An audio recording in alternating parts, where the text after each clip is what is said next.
The following podcast contains strong language and the consumption of adult beverages, which may cause vague feelings of unease. Listener discretion is advised.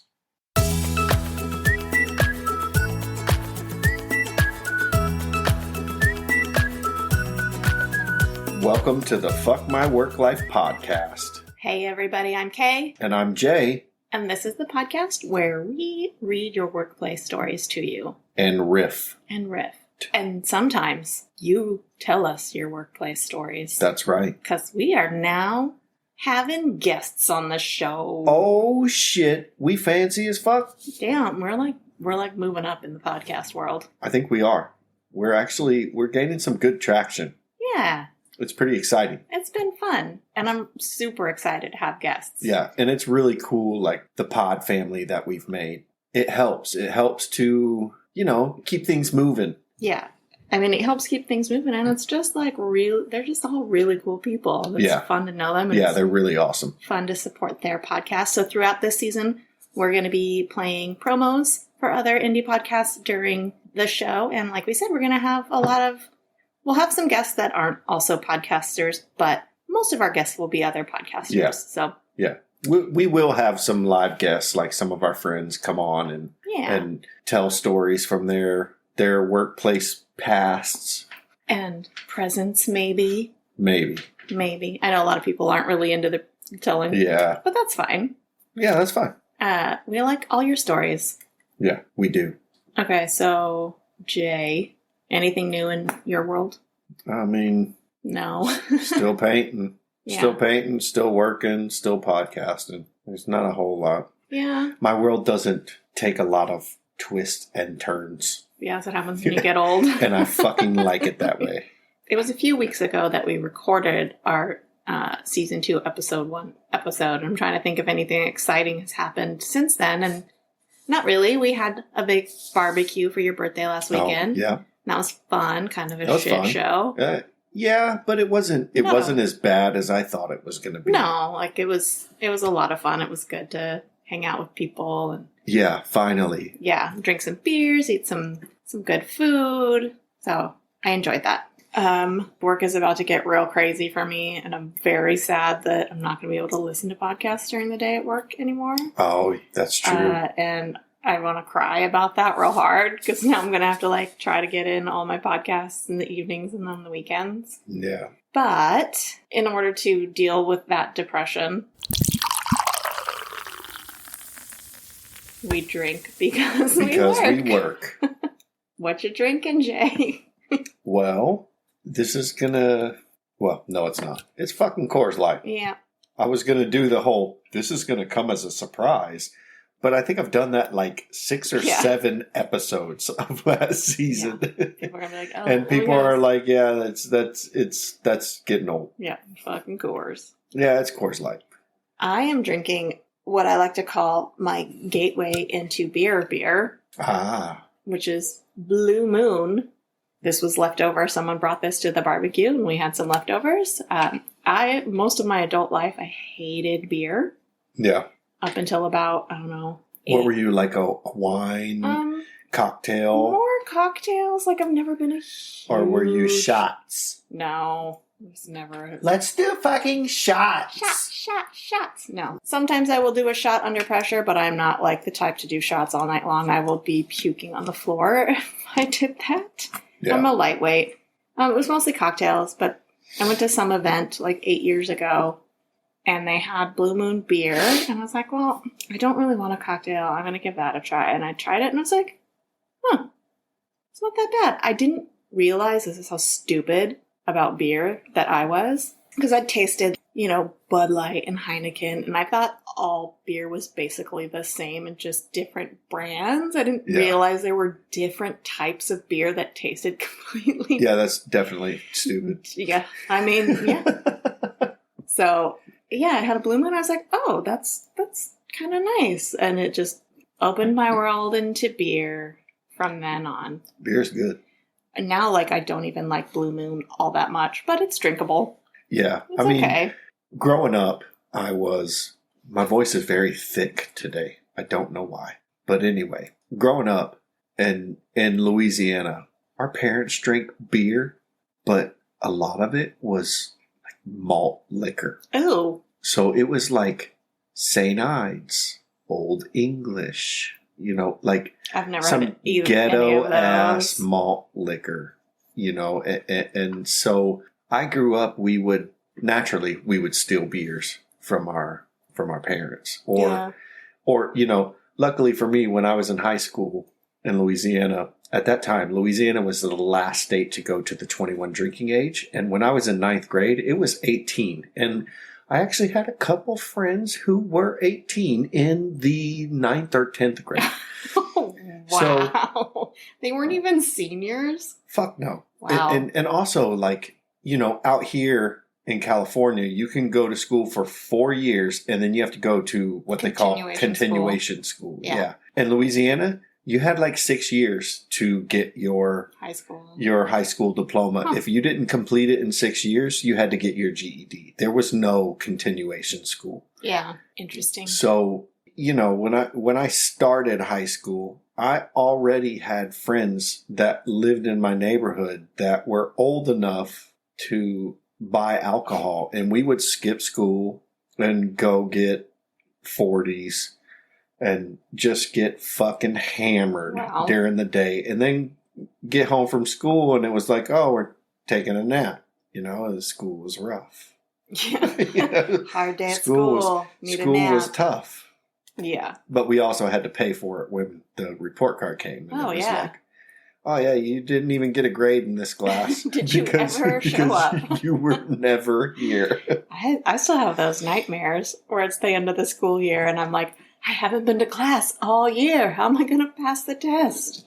I would never have those nightmares. No. I have those. I have tidal wave nightmares, or nightmares of going back to when I worked at the fast food restaurant and it was like the endless tickets coming through that you had to cook the orders. I usually have those dreams when life is stressing me out. Yeah. That's like my brain manifesting stress. All your past stresses come back. Yeah. But yeah, anyway, we drink because we work. That's right. If you want to share what you're drinking to get you through your work week, you can use the hashtag We Drink Because We Work. And while we're on that topic, I kind of need another. Already? You had 2 when we started. No, I had 2. I had 1 before we started, and then I finished that one, and then I cracked another one, and it was halfway gone by the time we started, and now it's completely gone. Okay, go get a beer. Okay, I'm good. All right. Jay's beard up. Big Daddy's back. We are done talking about our week because it hasn't been very exciting. Yeah, nothing's really been eventful. Yeah, which is good. I mean, the most eventful thing was last weekend was my birthday. Yeah. Or my birthday barbecue. Yeah. So, It was fun. We actually had help on Twitter. I asked for suggestions for good music playlists for your party, and we had some good suggestions. Oh, yeah. And someone chimed in with a few different suggestions for your playlist, and that was Brian from Playlist Wars, who happens to be our first guest, yeah. So we actually recorded earlier in the week with Brian from Playlist Wars, and he told us a couple stories from when he worked in radio. Yeah, which were really fucking cool. Yeah, really cool stories. So are we ready to drop that in and have a listen? Yeah, definitely. All right, so this is Brian from Playlist Wars. Yep. All right, welcome back, fuckers. We're here with Brian Colburn from Playlist Wars, and he's going to introduce himself, tell us a bit about his podcast, and then we'll get into some of his stories. Yeah, welcome, Brian. Thank you so much, guys. I appreciate you having me on. I love what you guys are doing. Like we were talking about offline before getting started here. I love your guys' show. I think it's absolutely fantastic. I think it's a lot of fun. And it works for people that are both in good jobs and bad jobs. Because if they're in bad jobs at the moment, they could relate.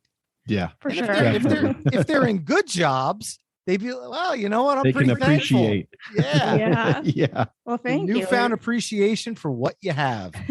But I have laughed out loud so many times listening to you guys. It's such a fun show. And I appreciate you bringing me on.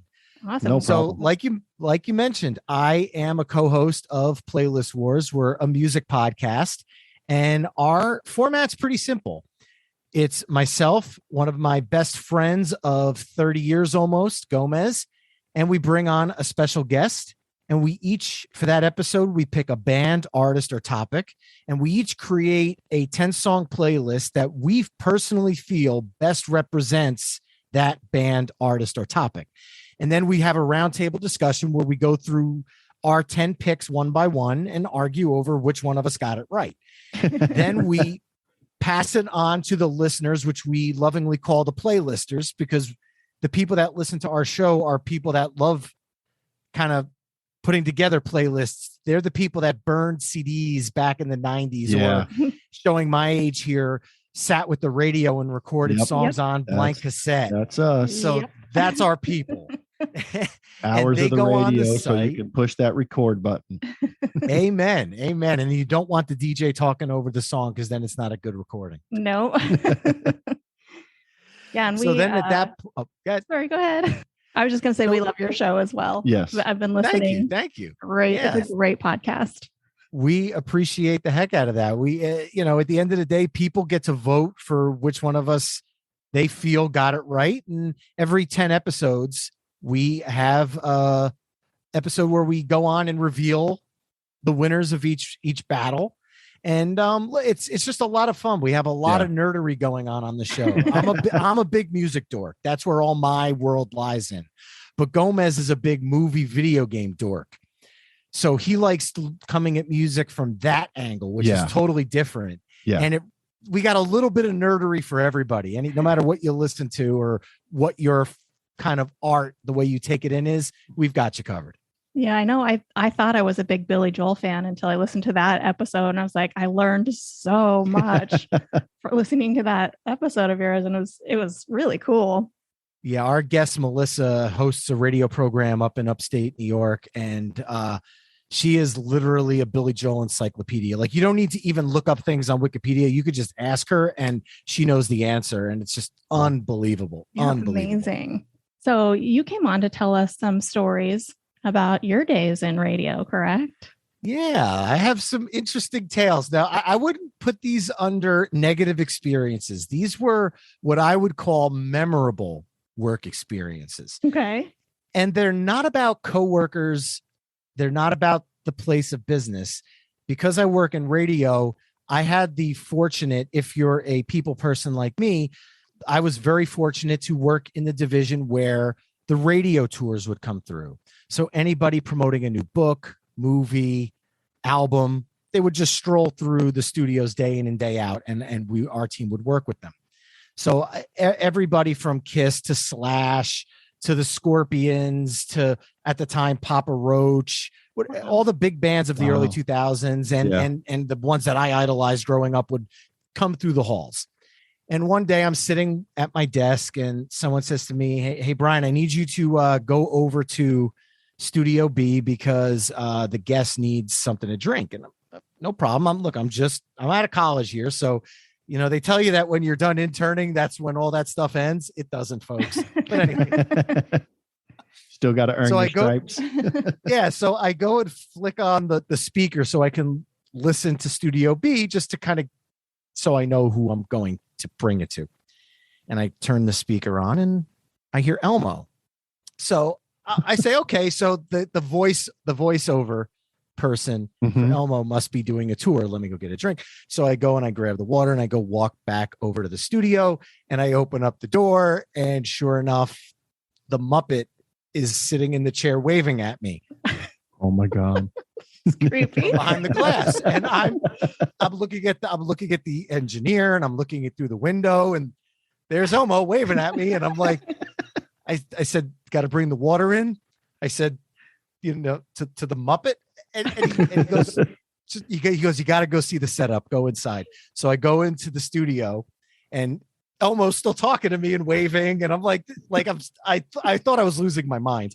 And sure enough, behind the chair under a black tarp was the gentleman who did the voiceover for Elmo.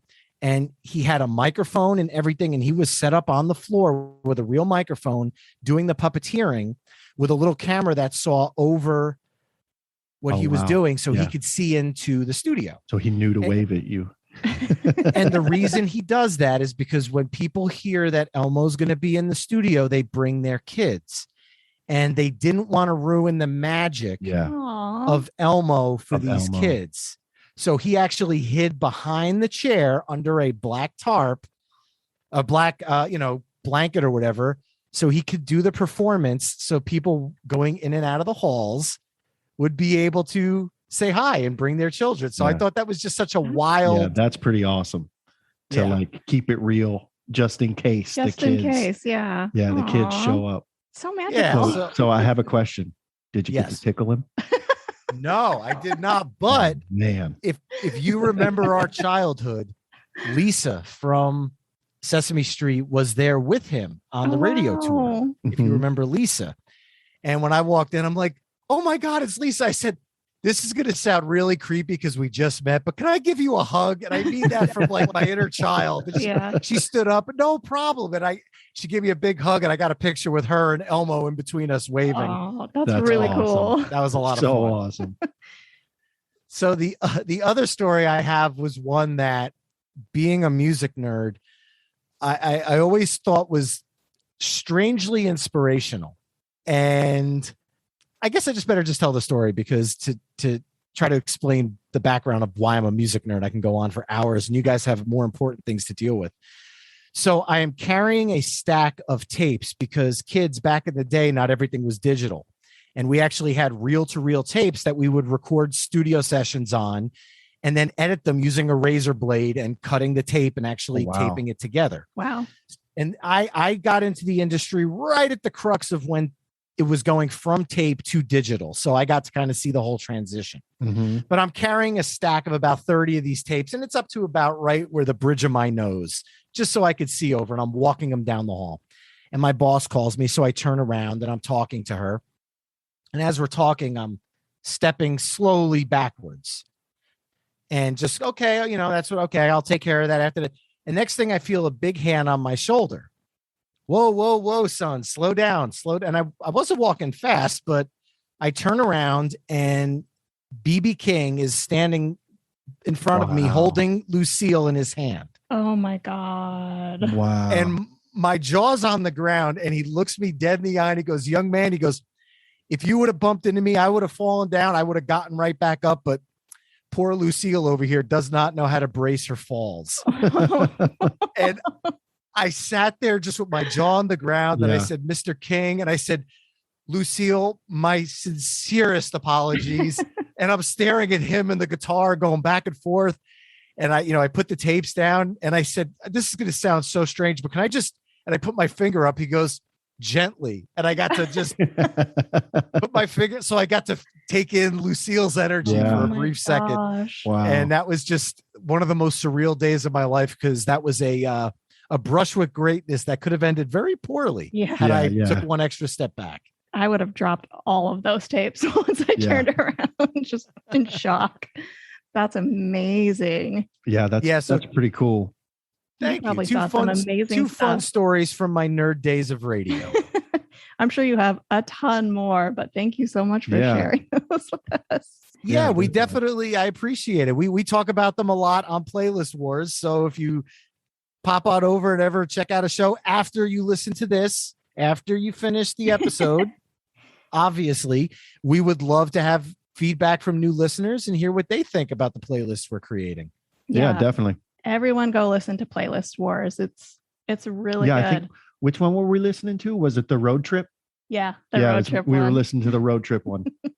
That's a good one too. That was a lot of fun, because some people were getting mad at us saying like, those aren't road trip songs. They're like, well, they're not about road trips, but when I go on a road trip, I don't listen to music about road trips. I listen to the songs that make me want to, step on the gas a little harder, put the windows down and take the music in. So or just sing your lungs out with nobody to be a victim of that. Exactly. Of course. All our listeners, all of you, head on over to Playlist Wars and check them out. And thank you so much, Brian, for coming on. Yes, thank you for coming on. I appreciate it. And I love what you guys are doing. Keep up the fantastic work, fighting the good fight for all the people out there that are either happy or unhappy at their jobs. I love the format. It's a great forum, and I really hope more people start chiming in and keeping these stories going, because man, some of them just put a smile on my face and wow. That's all I can say to some of the that's what we wanted. We want to make people smile. We want to make people cringe. We want to make people laugh. And I think we're kind of hitting that, You certainly it jumps around. Yeah. Well, thank you so much. Is there anything else you want to add? When are you guys going to come on Playlist Wars is the big question. Oh God, I don't know if I'm smart enough for Playlist Wars. I would not mind coming on. You just have to, give me a little, it can't be like, welcome to the show. Today we're doing this one. Oh, of course not. And then I have to go off the top of my head. I'd have to, I'd need some time. Gomez would quit if I did that to him on air. I am the kind of person where you could name a band that I could probably just go, okay, I got my 10. But there's other bands that I'm not a big fan of, or at least not a massive fan, that I have all of their albums, that I have to say, you know what, if I'm going to go all in on this episode, I'm going to have to listen to some albums that I've never given a chance before. Yeah. And to me, that's fun and exciting, because I'm kind of re-experiencing these albums that I might have overlooked 20, 30, 40 years ago. And now I'm listening for the first time, and I might discover a new song that I didn't appreciate prior to listening to this band's catalog. Yeah, that's true. That's a good point. Yeah, we'd love to come on, but we would just need to do some research. Yeah, we definitely need a little heads up. All right. Thank you so much. Thank you. Good. All right. That was Brian Colburn from Playlist Wars. If you haven't listened to that, go give it a listen. There's a lot of indie podcasts out there that are really cool. And I tell you what, talking to this guy, he makes me feel like I lived in a closet my whole life with his knowledge of music. Yeah. Like it's so, like, listening to their podcast and then actually talking to him on our podcast. It's so crazy how much people know, he knows about music. What's his passion? Yeah, it's definitely his passion, and that's awesome. And I love music. I grew up in a very musical family. My dad has, I don't know, like hundreds and hundreds of original records of just amazing music. And I thought, like, I know a lot of music, but I don't know a lot of music. Like, I don't know, like, all the backstories and, like, this was the producer and this person wrote it, and he just seems to have all that knowledge just lives in his brain, and it's amazing. And he's also a super nice guy. Yeah. Beyond what we recorded for the podcast, we chatted with him for quite a while, and he's super knowledgeable about everything, and he gave us lots of good tips for our podcast. Really appreciate, because we're the rooks. Yeah.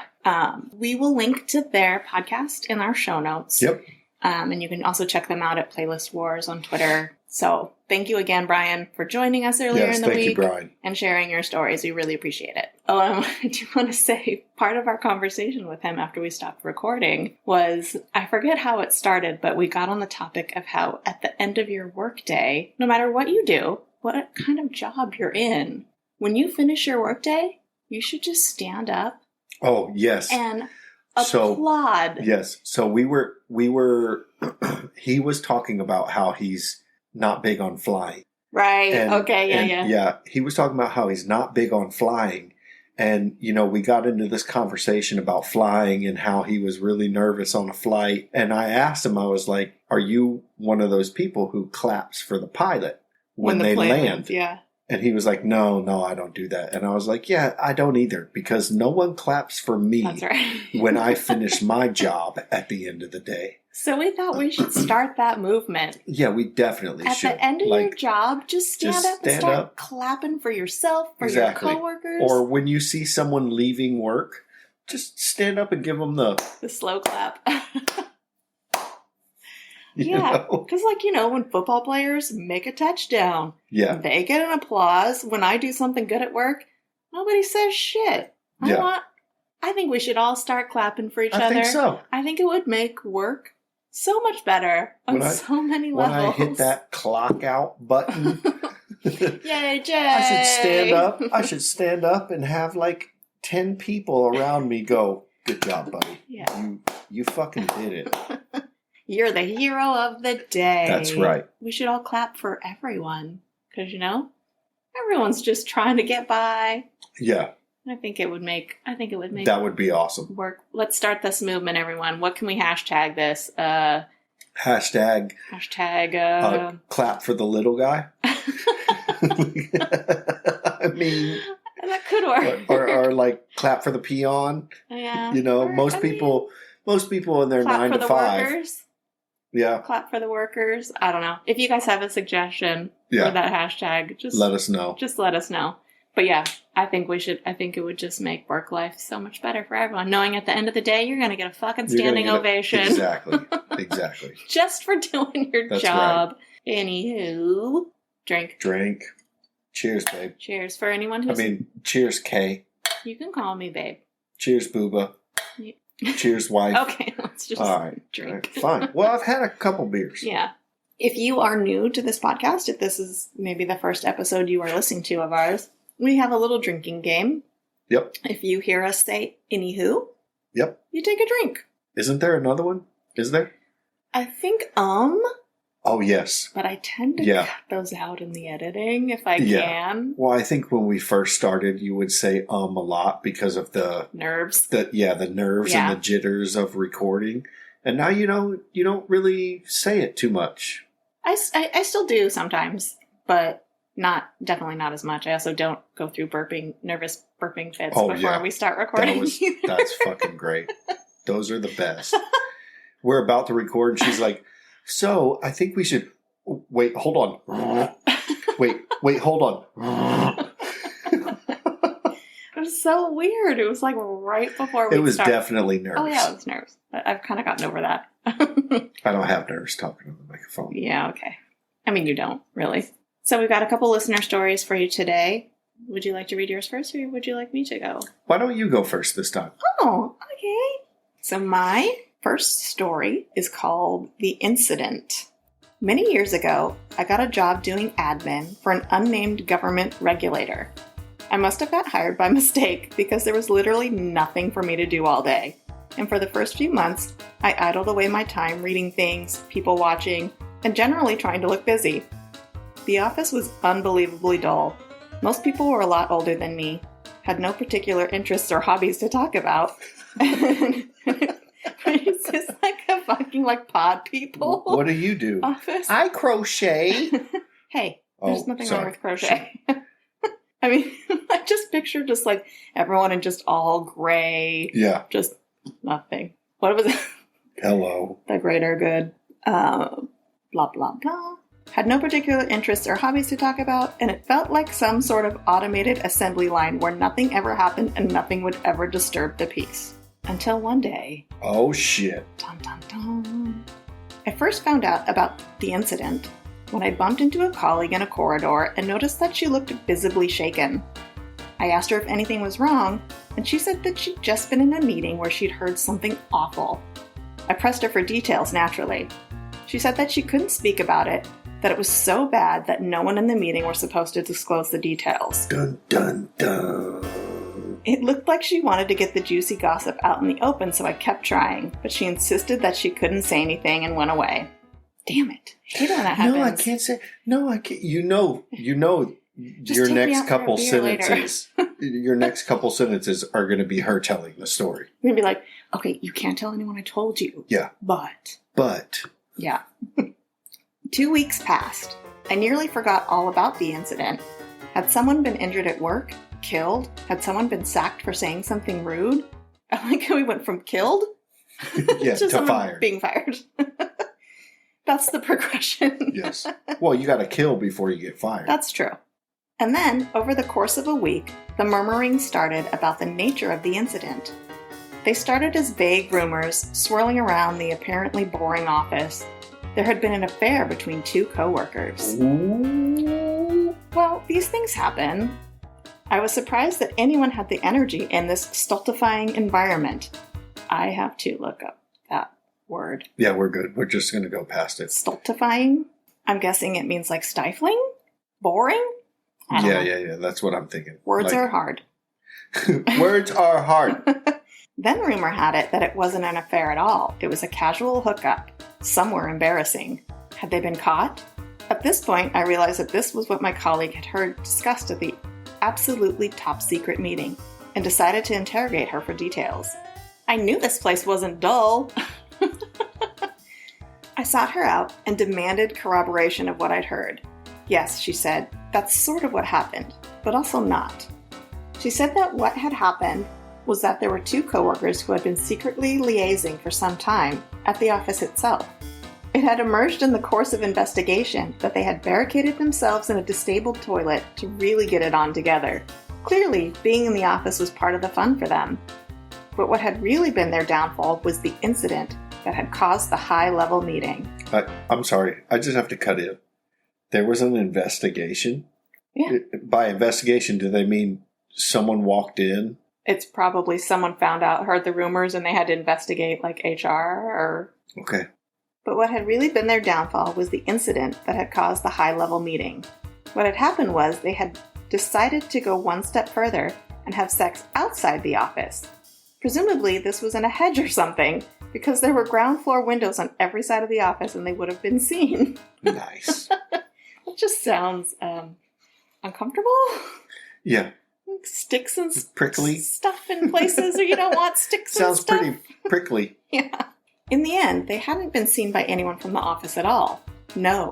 A member of the public who had been passing by stumbled across them during a leisurely lunchtime stroll and filmed them. Oh, nice. Yes, there you filmed go. them. Now the organization was facing reputational damage because it had been uploaded to the internet. That's fucked up. Nice. That's the age we're living in, folks. Don't have sex in bushes because it'll end up on the internet. That's right. To this day, I don't know if the couple were sacked or what happened about the man filming them without consent. Maybe they're all friends now, or maybe more than friends. I never complained about the office being boring ever again. I like how this story started with like, oh, I worked at this place and it was really fucking boring and everybody wore gray and, you know, it was like a gloomy day and then everybody started banging each other in the fucking bushes in the bathroom. I mean, that's an office for you. Yeah. It seems real boring and straight-laced in the beginning and then you start to find out... you don't know anything and then you start to meet people and find out the juice and like everybody's banging everybody. Yeah, people are doing coke in the bathroom. Fucking A. Stealing from the company till, like all kinds of shit. Thank you for that story. That was a good story. That was a good story. We're gonna hear from another fellow indie podcaster. Yep. Give these guys a listen.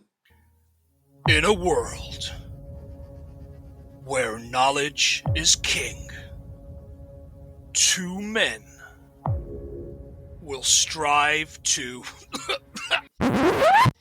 Oh, sorry about that. We're 100 Things We Learned from Film, the podcast that takes a different subject movie each week and tries to learn 100 things. Hence the funny title. I'm Mark. And I'm John, and my favourite thing I've learned so far is that chickens have pea crystals. What's yours? Quite. Do you know the mosquito in the original Jurassic Park is the only type of mosquito that doesn't actually suck blood? So in this case, no blood, no dinosaurs, no film. So that's us, 100 Things We've Learned from Film. Check us out wherever you get your podcasts every Monday.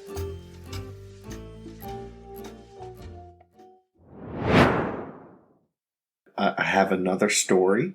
This story is called The Wall. Hey, you sexy podcasters. Does it really say that? No, it just says hey. I'm taking... But I mean, whatever. Well, you know. What is it? Shit. I can't think of Liberties? Yeah, it was licensed, like taking liberties with what they said? Goddamn. My brain. Are you okay, babe? Do you have COVID? I think I have COVID. I think I had it at the beginning of last year and it fucked up my brain. Oh, now you're stupid. Yeah. I get it. I mean, I am. I've noticed. Fuck you.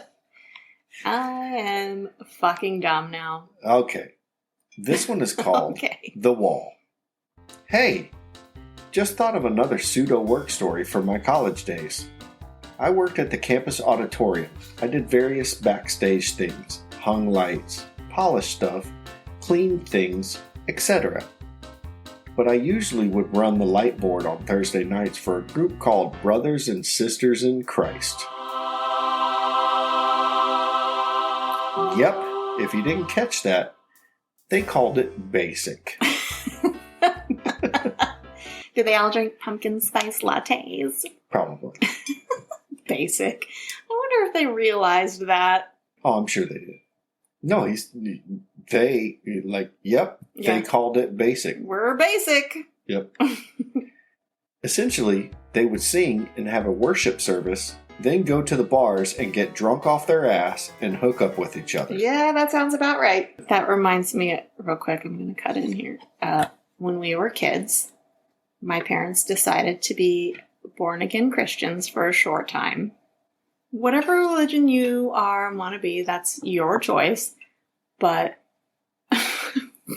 we didn't come from a very religious family, and so I don't know if it was friends my parents met that like got them to try it out. But so we started going to this church, and they would always, tell all of the congregation, Jesus wants you to give 10-15% of your earnings to the church. We need to build this new church wing so we can celebrate Christ in a bigger, better fashion. And you can cut back on your luxuries in your life and give to the church and this and that. And also, my car's a piece of shit and I would like a new Lexus. So, yeah, go ahead. Telling everyone to live a boring life and give all your extra money to the church. Yeah, to tithe. And so I guess my parents were like, oh, okay, giving them money. And then 2 months later, the pastor took a month on vacation in Hawaii. And that's when my parents were like, I'm out. Yeah, and that's what I was going for when I said, oh, yeah. Yeah, okay. Sorry. No, I was kind of spoiling your story. I get it now. We'll cut that out. No, it's fine.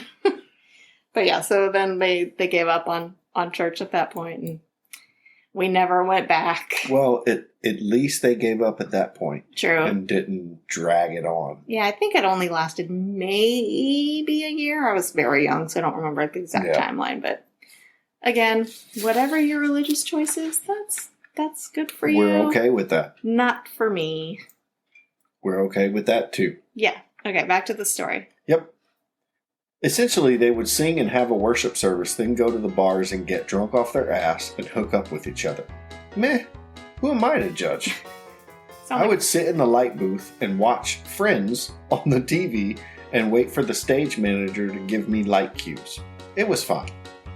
I was in the campus dance company and we had our shows at the same auditorium. I was in a dance where I only had 8 counts to run behind the stage and enter on the other side. It was tight, but I could do it.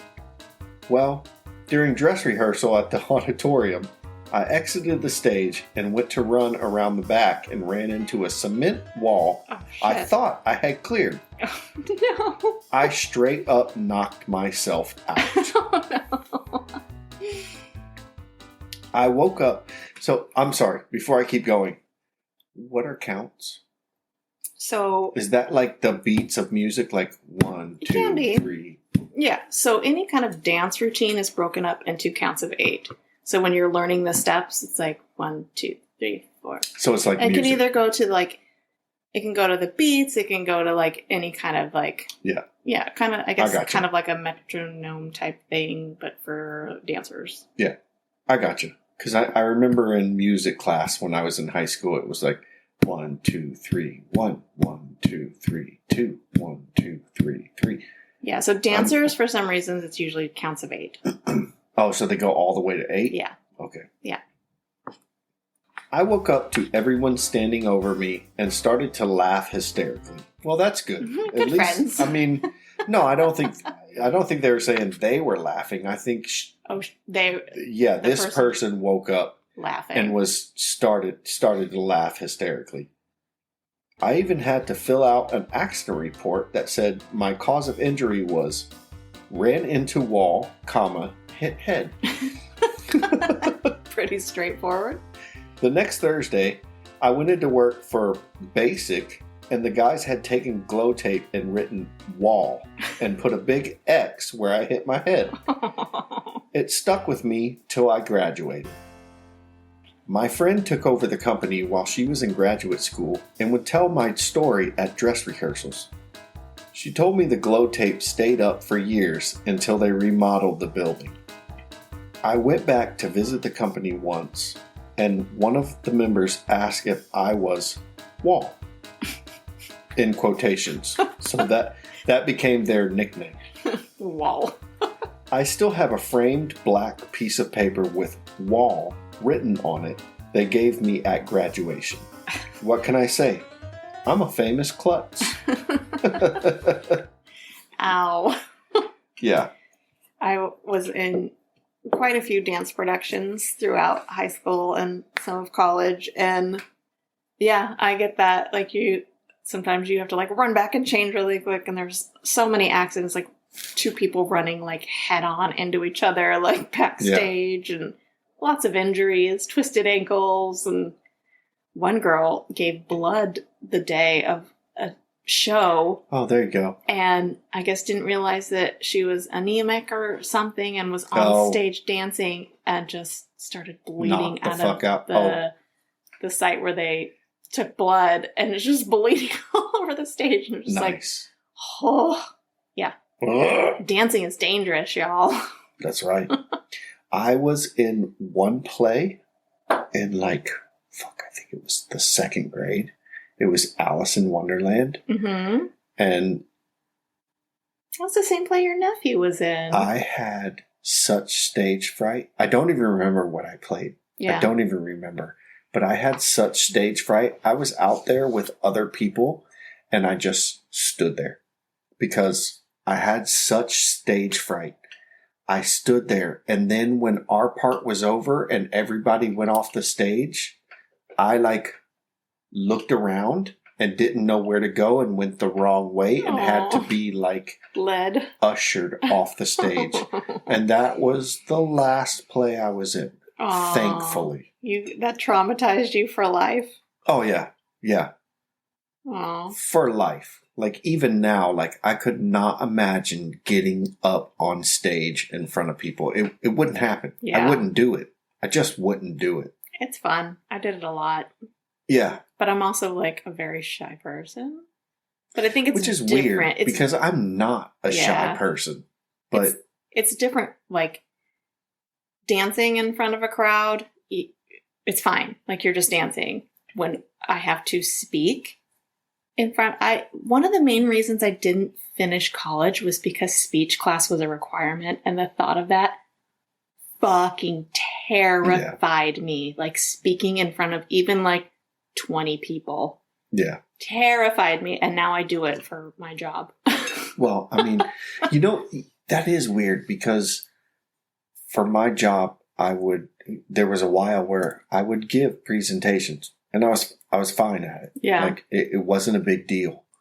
But in my head, I remember when I gave my first presentation, I was sweating. Yeah. I was sweating bullets while I was giving this presentation. And when it was over, I purposely put tissues in my pocket so you could wipe off the sweat. While I was giving the presentation, I could wipe off the sweats like some fucking fat evangelist screaming about Jesus. And when I was done, I would ask the people that I was, that I was working with, I was like, how was it? And they were like, it was fine. It was fine. You were fine. Yeah. Because none of them were paying attention to me. They were doing their own thing. Just the people I was giving the presentation to were paying attention to me. I'm sure the people I was giving the presentation to were like, dude, this guy's sweating his fucking ass off. Yeah. But they're so nervous at that point, too, that they don't pay attention to those little things. Yeah. We all everyone else is in their own head and thinking about themselves. They're like not thinking about anyone else. I had a thought and I lost it. Sorry. Did I mess your thought up? No. Okay, so remember, if you are enjoying our podcast, make sure you follow, subscribe, rate, and review. Leave those 5-star ratings. You can do that on Apple Podcasts, Podchaser, or Good Pods. Mm-hmm. And all of that helps get us more exposure to the world. And that's what we need. Yeah, we need to be exposed to the world. That's right. And tell your friends. Hey, I heard this podcast. Yeah. It fucking rocks. You should listen. Yeah, and then if they don't listen, we're basically punch them in the face. I mean, we're pretty fucking awesome. We're okay. Okay, cool. I'm trying to stay humble, okay? Yeah, I get it. You can follow us on the socials: Twitter, TikTok, Facebook, Instagram. At FMWL Pod. That's right. You can email your stories to fmwlpod@gmail.com. And we actually just got a number. If you don't feel comfortable or don't have the time to type in, like email us your stories, we got a number on Google Voice where you can call in and just record it, and we'll either dictate that and read it, or we'll play it. Yeah. Or just play it. It depends on if you want to be anonymous or not. If you don't care about being anonymous, then we can just play your story, or we can dictate it and read your story on our podcast. But the number is 310-818-3273. That's 310-818-3273. And we will put that in our show notes as well. So give us a call. Yeah, definitely. I think this is going to help us a lot. Yeah, and this number. If you just want to call and say hi too, you can do that. Yes, you can also do that. Right, leave your review on our voicemail. Yeah, or leave your review. Unless you hate our guts, then don't do it. No, leave it then too. Yeah, we'll play those. Yeah, and then we'll *69 your ass. I don't think you can do that on Google Voice. Oh no? All right.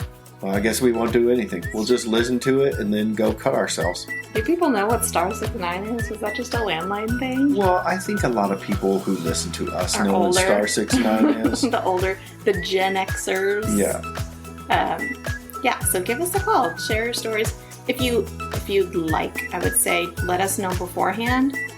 Hey, you can just play this recording, or I prefer if you dictate this. Yeah, definitely. And then I guess it would just depend sometimes if the audio quality is how that goes. Yeah, we still have to figure that out. Anyway, that's all technical background crap. What else do we got?